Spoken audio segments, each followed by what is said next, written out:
Welcome back, everyone. It's John, Wade Boggs fan. Well, for today's Mail Day video, I have a poster to show off. It's been a while since I've bought some Wade Boggs memorabilia, but this poster has a specific story or memory behind it, and I'll go into what that is as well. And true to one of my goals for 2021 is to expand the years that I'm looking at for my PSA vintage cards, and I picked up my first 1974 card. So I'll show that off, and I got a single Wade Boggs card in the mail as well. But I want to talk about the poster first. So before I turn the camera around, it's a fairly large poster, not going to show up well if I turn the camera around. So here's the poster.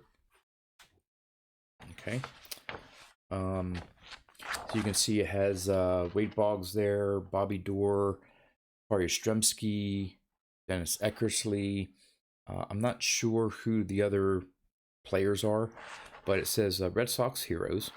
Okay, it's about an 18 by 24 poster.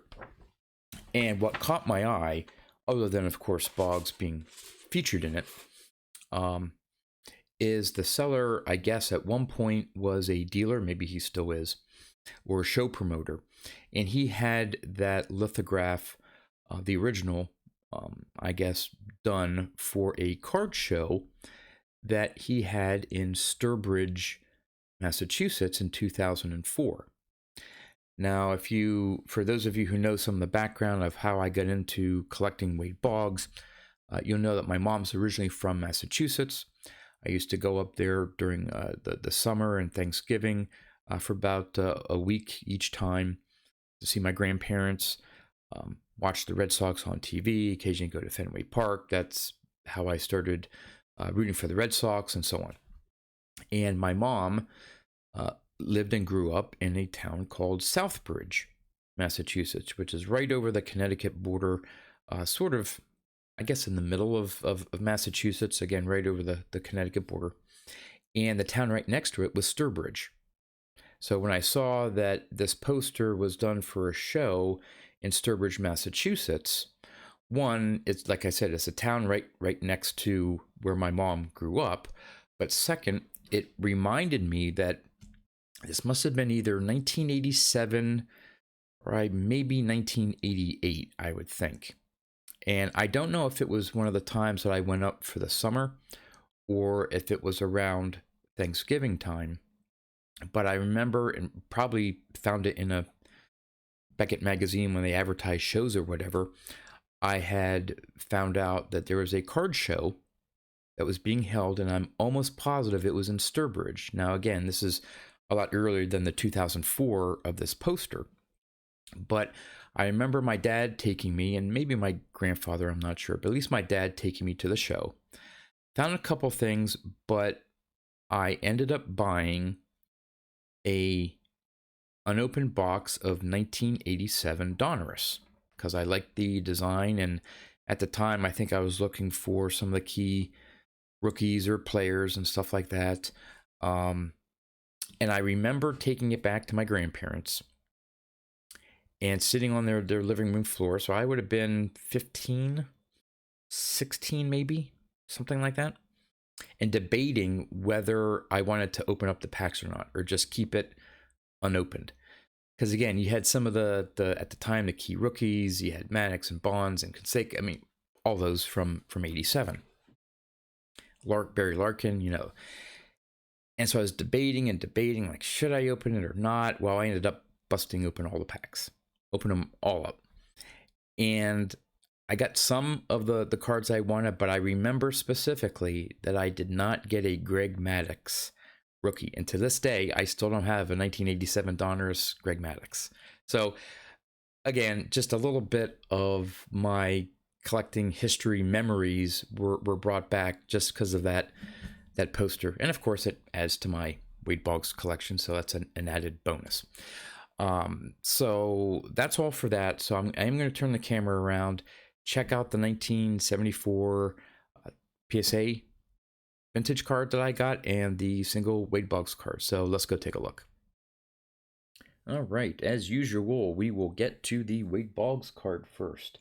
And it is continuing my run here on the 2020 Topps Allen and Ginter Chrome.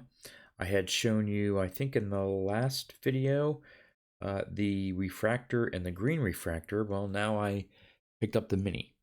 I don't know if there's some, I think, mini parallels. I think I have to double check my checklist. I'm not sure if there's a refractor. This doesn't look to be a refractor, but it's a cool, I don't know, chrome version of it. I like this year's Allen Ginter design, even though it's not in a Red Sox uniform. I like that image of Boggs, and again, it just has the basic back.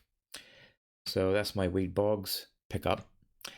Now for the 74, a couple weeks ago, I had purchased my first 76 card. I'll show that again. That's Nolan Ryan in a 7, which yeah, it looks pretty good in terms of centering. So that was my entry to 1976. Here's my entry into 1974. Hall of Famer Frank Robinson with the Angels. But man, look at that. It's a 7, but look at that centering on the front. I mean, it is a really nice, clean copy. 7 is fine for me for 74. The back maybe is what threw it off a little bit. Yeah, you can tell there's about thin on the top and right, but love that front. I don't even see, maybe a slightly dinged corner down there, but heck, that doesn't bother me. Really nice example there of the 74 Topps Frank Robinson. So newest edition there. So there you go. That's my mail day, the poster, the Boggs, and the Frank Robinson. So let's get into some trivia. The question from last video, and stumped everyone, I think, except one, maybe two. It was somewhat of a tough question. And here's the question. Phil Niekro reached the 300 inning mark 4 times in his career.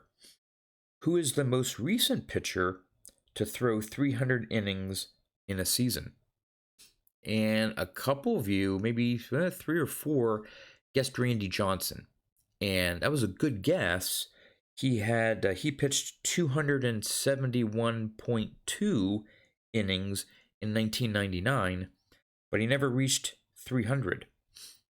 The answer is lefty, Steve Carlton. Pitched 304 innings in 1980. Wow, very impressive. Yeah, so it was Steve Carlton was the last to throw 300 innings, and again, the way pitching rotations are, and pitchers barely even able to go 6 innings, 7 if you're lucky, and then they bring in the bullpen.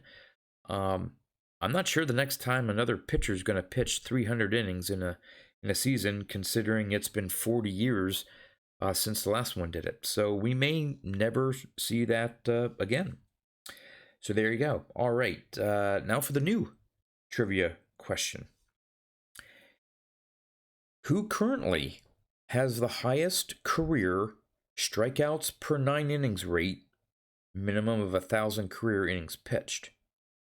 Now, I'm assuming, based on the answer, I'm assuming it is for current active players, not career going back in the history of baseball, but who currently has the highest career strikeouts per 9 innings rate. Some good pitchers out there, some pretty good strikeout pitchers. So there could be some pretty good guesses out there. I won't give too many hints out. I was a little surprised. That's as far as I'll go. A little surprised at who the answer was. But yeah, let me know if you have an idea of what the answer is. And of course, I'll let you know in my next video. So guys, that's all I have. Thanks for watching, and I'll see you next time.